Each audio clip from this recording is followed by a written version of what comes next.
कैसे हैं आप? मूड कैसा है? नहीं, सुनाई नहीं दिया मुझे। मूड कैसा है? ये देखिए, आजकल ग्लोबलाइज्ड दुनिया है। सारे के सारे देश हवाई जहाज से, टेक्नोलॉजी से जुड़े हुए हैं। कुछ दिन पहले मैं अमेरिका गया। अमेरिका में मेरा प्रोग्राम टेक्सास में था और किसी ने मुझे कहा कि टेक्सास में हरियाणा के युवाओं से मुझे मिलना चाहिए। पता नहीं आपने वीडियो देखा, नहीं देखा? देखा? देखा। मैं आज आपसे उस वीडियो के बारे में बोलना चाहता हूं, क्योंकि अगर आज आप हरियाणा को समझना चाहते हो तो जो भी समझना है उस वीडियो के अंदर है। सबसे पहले जब मुझे बताया गया कि हरियाणा से हजारों लोग, 15-20 हजार लोग अमेरिका गए हैं, मैं हैरान हुआ। हरियाणा से इतने लोग अमेरिका क्यों जा रहे हैं, मेरे दिमाग में सवाल उठा। और फिर मैं डैलस में आपके भाइयों से एक छोटे से घर में जाके मिला। मैं आपको बताना चाहता हूं, आपके भाई डैलस में एक कमरे में 15-20 लोग सोते हैं। मैंने उनसे पूछा, आप अमेरिका कैसे आए? देशों की लिस्ट दे दी। पहले हम यहां गए, टर्की गए, कजाकिस्तान गए, कजाकिस्तान से साउथ अमेरिका गए, साउथ अमेरिका से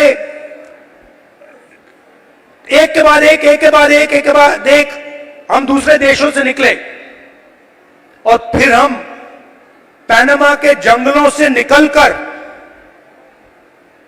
अमेरिका में गए। अमेरिका में हमें रोका गया, पकड़ा गया और अब हम अमेरिका में हैं। रास्ते की कहानी बताई। राहुल जी, रास्ते पे माफिया के लोगों ने एक बार नहीं, अनेक बार हम सबको लूटा। हम समुद्र में से निकले, जंगलों में से निकले, पहाड़ों में से निकले। हमारे भाइयों को मरते हुए हमने देखा है, जंगल में मरते हुए देखा है, गिरकर मरते हुए देखा है, अपनी आंखों से देखा है। फिर मैंने सवाल पूछा, मैंने कहा कि भैया ये जो आपने सफर किया है, आप अमीर लोग तो नहीं हो। इस सफर के लिए, प्लेन टिकट के लिए, नाव के लिए, गाड़ी के लिए आपने कितना पैसा दिया? अमेरिका में घुसने के लिए आपने कितना पैसा दिया? राहुल जी, कम से कम 35 लाख रुपए अमेरिका में जाने के लगते हैं। फिर मैंने सवाल पूछा, भाई एक बात बताओ, आप 35 लाख रुपए ब्याज लिए हो या आपने अपना खेत बेचा? आधों ने कहा कि भैया हमने अपना खेत बेचा, दूसरों ने कहा हम ब्याज लिए। मैंने कहा किस रेट पे ब्याज लियो? कहते हैं 2% प्रति महीना। फिर मैंने पूछा, भैया एक बात समझाओ,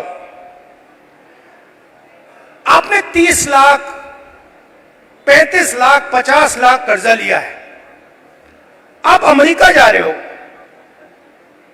50 लाख रुपए से तो आप हरियाणा में ही बिजनेस चला लोगे। जैसे मैंने ये बात बोली हंसने लग गए, कहते राहुल जी क्या बोल रहे हो आप, 50 लाख रुपए से हरियाणा में बिजनेस नहीं चालू हो सकता है। अगर हमने 50 लाख रुपए, ये 50 लाख रुपए हरियाणा में बिजनेस चालू करने के लिए लगा दिए होते तो हमारा बिजनेस फेल हो जाता। किसी ने मुझे यह भी कहा कि राहुल जी मैंने ट्राई किया, फेल हो गया, बेरोजगारी है, महंगाई है। और जब उन्होंने मुझे बोला, मुझे दुख हुआ, उन्होंने बोला राहुल जी हरियाणा में हमारे जैसे लोगों के लिए अब कुछ नहीं बचा है। अगर एक युवा गरीब है, अरबपति का बेटा नहीं है, तो ना उसे बैंक लोन मिल सकता है, ना वो बिजनेस चालू कर सकता है, ना वो पब्लिक सेक्टर में जॉब पा सकता है, ना वो आर्मी में जा सकता है। एक के बाद एक, एक के बाद एक, एक के बाद एक, एक के बाद एक सारे दरवाजे आपके बंद कर दिए गए।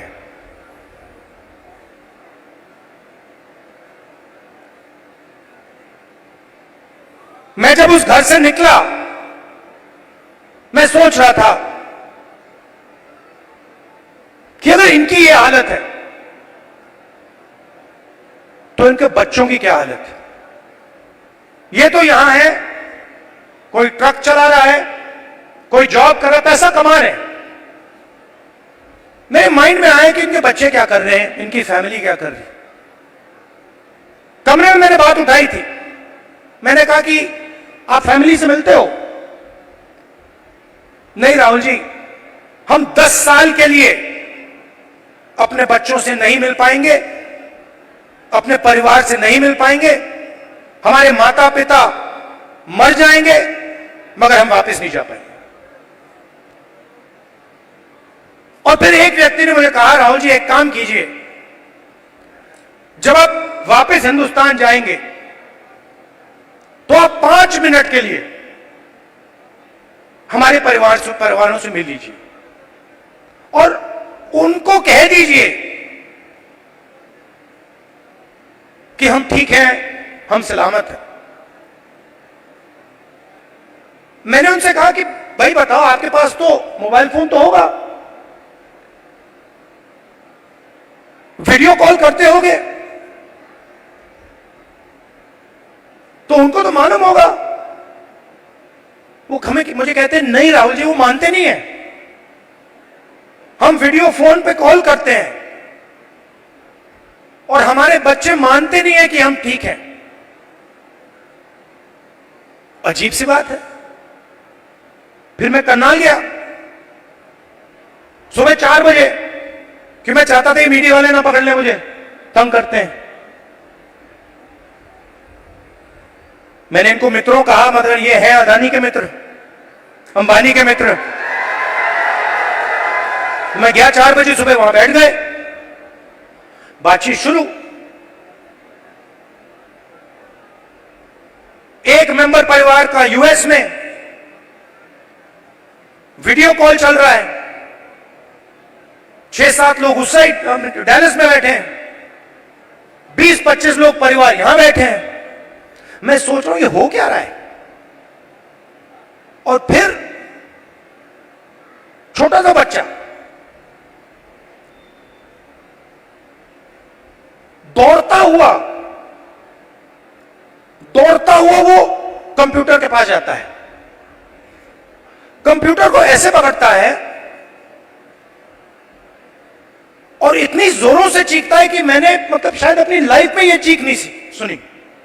कांपता हुआ चीखता है, पापा पापा पापा वापस आओ।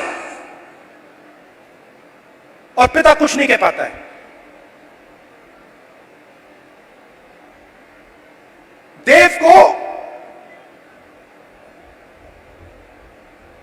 देव की आंखों में आंसू, चिल्ला रहा है,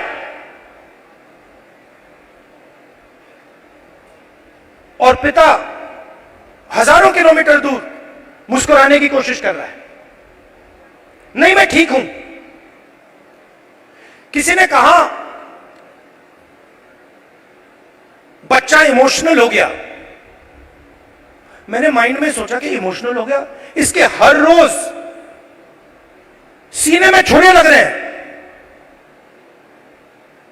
इमोशनल शब्द का क्या मतलब है? वो अपने पिता को 10 साल के लिए नहीं देखेगा, छू नहीं पाएगा, गले नहीं लग पाएगा। क्यों? क्योंकि हरियाणा की सरकार ने हरियाणा को नष्ट कर दिया है, खत्म कर दिया है। वो देव की चीखें नहीं थी, वो हरियाणा के हर युवा की चीखें हैं। और जब वो बोल रहा था, मैं सोच रहा था कि इलेक्शन सब कुछ ठीक है, मगर हरियाणा में जो लाखों बच्चे इस प्रकार से रो रहे हैं, चीख रहे हैं, कांग्रेस पार्टी का काम उनके आंसू को पोंछने का है, उनके चीखों को बंद करने का है।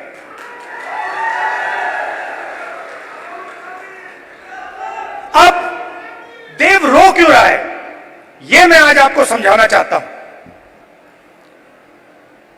नरेंद्र मोदी जी ने, हरियाणा की सरकार ने सिस्टमैटिकली इस देश का जो रोजगार का सिस्टम है उसको खत्म किया है। वो जो युवा अमेरिका गए हैं, छोटे से घर में 20-25 एक कमरे में रह रहे हैं। एक वहां पे था जिसको एक्सीडेंट हो गया, चल नहीं पा रहा है। उसकी मां मुझे कहती है, राहुल जी मैं तो बेटे से मिलना चाहती हूं। मैं कहना नहीं चाहता था, कैसे मिलोगी? वो 10 साल के लिए वापस नहीं आ सकता। तो बच्चे चिल्ला रहे हैं, माताएं चिल्ला रही हैं, पूरा परिवार चिल्ला रहा है। क्यों? क्योंकि हरियाणा में रोजगार नहीं। नरेंद्र मोदी क्या करते हैं? काले कानून लाते हैं, जो है आपके पास, जो आप पूरे देश को देते हो, वो भी छीनने की कोशिश कर रहे हैं। कल मैं जम्मू कश्मीर गया, वहां पे कंप्लेंट आ रही है, भैया हमारा सेब का पूरा बिजनेस ठप हो गया, अदानी जी को दे दिया है।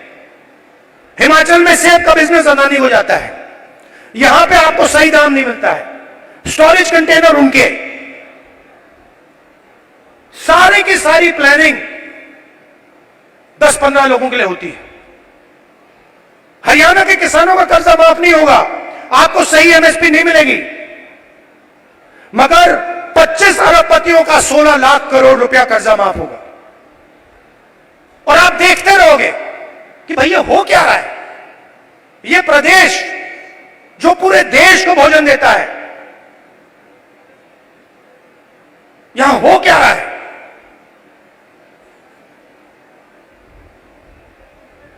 हरियाणा में ड्रग प्रॉब्लम है। उन्होंने मुझे बताया कि राहुल जी हरियाणा में ड्रग प्रॉब्लम बढ़ती जा रही है। गुजरात में अदानी के पोर्ट में हजारों किलो ड्रग्स पाया जाता है। आपने देखा 3000 किलो हेरोइन उनके पोर्ट में पाया जाता है। किसी को सजा हुई? मीडिया में लिखा? एक शब्द नहीं।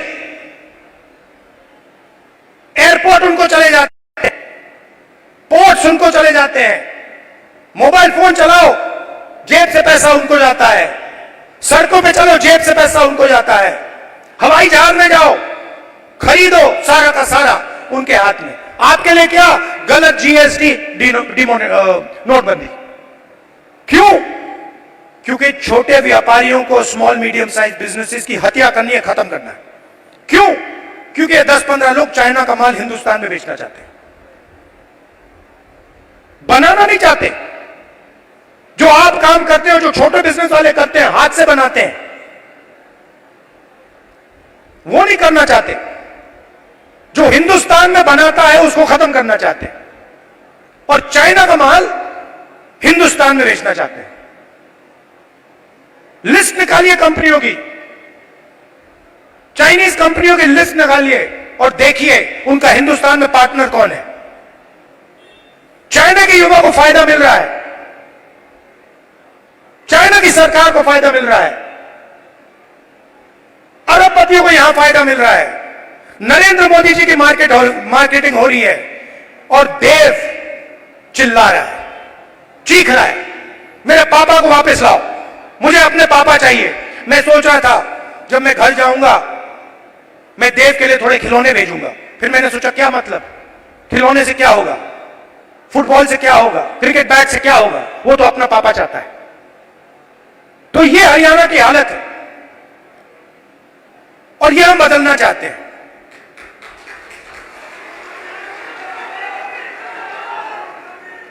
यहां पे स्टेज पे पुनिया जी बैठे हैं, कहां है ये और इनके जैसे लोग गोल्ड मेडल पाते हैं। मैं इनके जिम में गया, ये 24 घंटा लगे रहते हैं,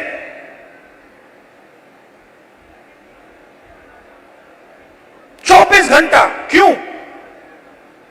गोल्ड मेडल चाहिए। क्यों? हरियाणा का नाम रोशन करना, हिंदुस्तान का नाम रोशन करना है। पूरी दुनिया में हम चाहते हैं कि हरियाणा का नाम जाए, हिंदुस्तान का नाम जाए। गोल्ड मेडल हम अपने लिए नहीं लेते हैं, गोल्ड मेडल हम हिंदुस्तान के लिए लेते हैं। इन्होंने कहा मुझे, इसने कहा, वो भी 4 बजे सुबह। इनका क्या किया? सारे के सारे एथलीट्स को खत्म कर दिया। इनके बहनों का सेक्सुअल हैरेसमेंट हो रहा है और जो कर रहा है उसकी रक्षा चल रही है। 24 घंटे टीवी पे देखो, वो रो रही है, कोई फर्क नहीं पड़ता, बीजेपी का आदमी है, चिल्लाओ जितना चिल्लाना है, देव के साथ चिल्लाओ, 24 घंटा चिल्लाओ, हमें कोई फर्क नहीं पड़ता, मर जाओ। ऐसा हरियाणा हमें नहीं चाहिए। हमें हरियाणा ऐसा चाहिए जहां बच्चे ना रोएं, जहां पिता अपने बच्चे के गले लग सके, जहां मां ना रोए। ऐसा हरियाणा हमें चाहिए और ऐसा हरियाणा कांग्रेस पार्टी आपको देने जा रही है। अब आप मुझसे पूछोगे ठीक है आपने कह दिया, बताओ कैसे। मैं आपको शुरुआत की बात कर रहा हूं। पहला कदम, महिला शक्ति, 2000 रुपए हर महीने महिलाओं को और 500 रुपए का गैस सिलेंडर।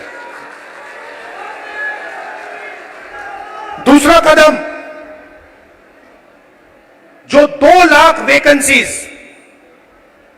सरकार में आज खाली पड़ी है युवाओं के लिए, हम वो भर के आपको दे देंगे। किसान को एमएसपी गारंटी करके हरियाणा की सरकार देगी और जो आपका बीमा का पैसा है वो आपको एकदम मिलेगा। जैसे ही नुकसान होगा उसके एकदम बाद आपको बीमा का पैसा मिलेगा। गरीबों के लिए घर, 100 गज के प्लॉट और 3.5 लाख रुपए दो बेडरूम के घर के लिए और 300 यूनिट फ्री में बिजली। मगर ये लड़ाई सिर्फ हरियाणा की नहीं है, मैं आपको बताऊं, ये लड़ाई हिंदुस्तान की लड़ाई है और ये लड़ाई कॉन्स्टिट्यूशन को बचाने की लड़ाई है। मैंने इसके बारे में बहुत सोचा है, ये हो क्या रहा है, ये बीजेपी के लोग कर क्या रहे हैं। ये कॉन्स्टिट्यूशन पर आक्रमण कर रहे हैं।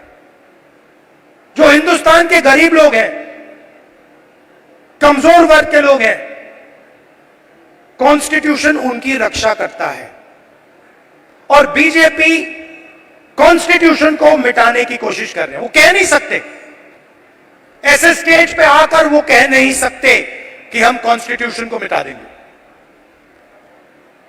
मगर वो करते हैं। सारी की सारी संस्थाओं को आरएसएस के लोगों के हवाले कर दी है। पूरा कंट्रोल नागपुर का है। उसमें हिंदुस्तान के 90% लोगों के लिए कोई जगह नहीं है। आप देख लीजिए, आप लिस्ट निकालिए, जिन जिन लोगों को आरएसएस ने हिंदुस्तान की संस्थाओं में डाला है, लिस्ट निकालिए। चाहते हो मैं दे दूंगा आपको। उसमें ना आपको एक ओबीसी मिलेगा, ना आपको एक दलित मिलेगा, ना आपको आदिवासी मिलेगा।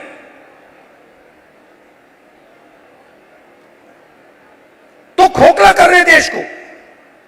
इलेक्शन कमीशन में अपने लोग, ब्यूरोक्रेसी में अपने लोग, मीडिया में अपने लोग, इंटेलिजेंस सर्विसेज में अपने लोग, और 90% हिंदुस्तान के लिए कुछ नहीं।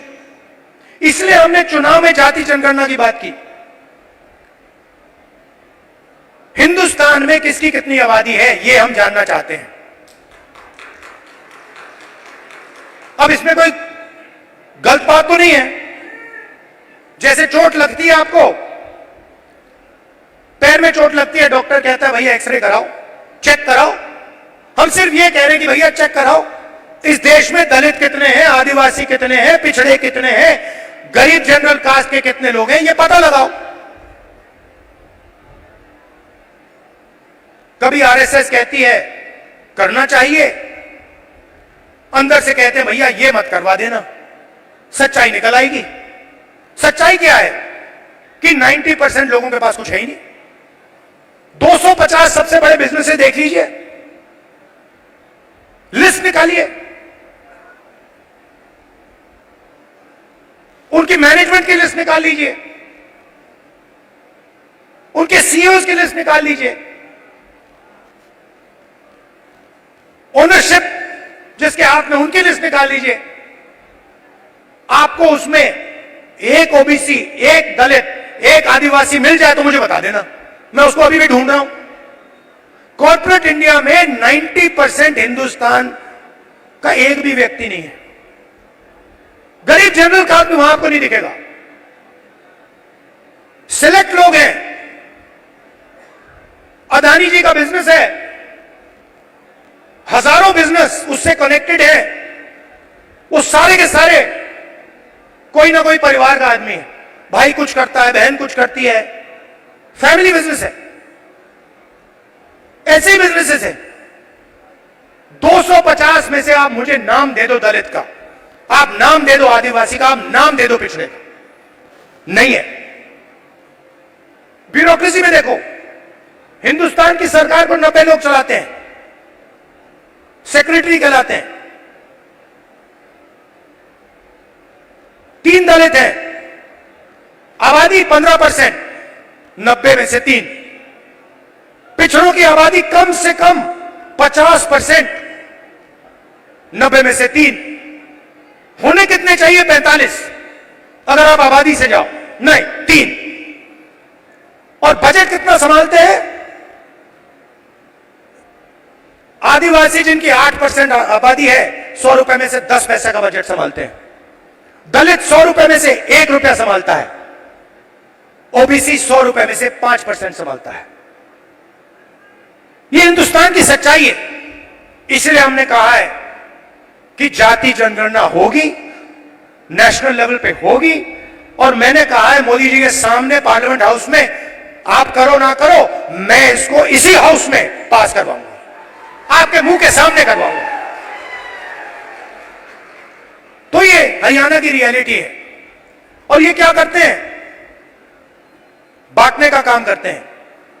मीडिया वाले 24 घंटे लगे रहते हैं। एक जात को दूसरी जात से लड़ा दो, एक धर्म को दूसरे धर्म से लड़ा दो, और पूरा का पूरा फायदा अदानी को पहुंचा दो।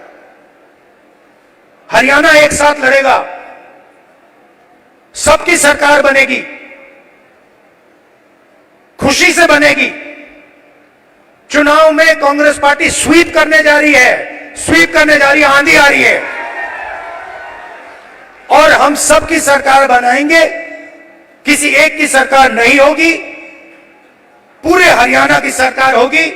इसमें सबकी इज्जत होगी, सबकी रिस्पेक्ट होगी, सबकी जगह होगी। और मेरी जहां भी आपको जरूरत हो, कहीं भी पार्लियामेंट में आपको कुछ उठवाना हो, कुछ कहलाना हो, आप मुझे बस ऑर्डर दीजिए, राहुल जी हरियाणा आपसे ये कहलवाना चाहता है, मैं कह दूंगा वहां पे जाके। दिल का रिश्ता है, पुराना रिश्ता है। मैं आपसे यहां आके 50 झूठ नहीं बोलने वाला, वो मोदी जी का काम है। आपने 10 साल देख लिए, सुन ली उनकी बात, आमदनी दुगनी कर दूंगा, और फिर काले कानून ले आए, छोटे बिजनेसेस को फायदा पहुंचाऊंगा, नोटबंदी जीएसटी ले आए। उनका काम आप जानते हो। अब सब मिलकर एक साथ हरियाणा को खड़ा होना है, क्योंकि देव जैसे जो बच्चे रो रहे हैं, उनके आंसू पोंछने हैं, उनको खुश करना है और उनको अपने पिता के पास गले मिलने देना है। धन्यवाद।